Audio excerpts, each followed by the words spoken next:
ملنګ رالو ورېووالو د الله په نامه باندې څه راکوي.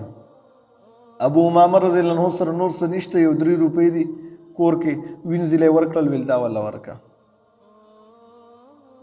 هغې وله خوا ورکړل، لږه غوسه شوله. غوسه په دې باندې شوله چې کور کې هېڅ څه نشته دی، 3 روپۍ وې د خوراک او د خرچې دپاره، هغه هم تا د ملنګ او فقیر انسان له ورکړو. ابو امامه رضی الله عنه لاړو مسجد ته، وینځه کافره ده.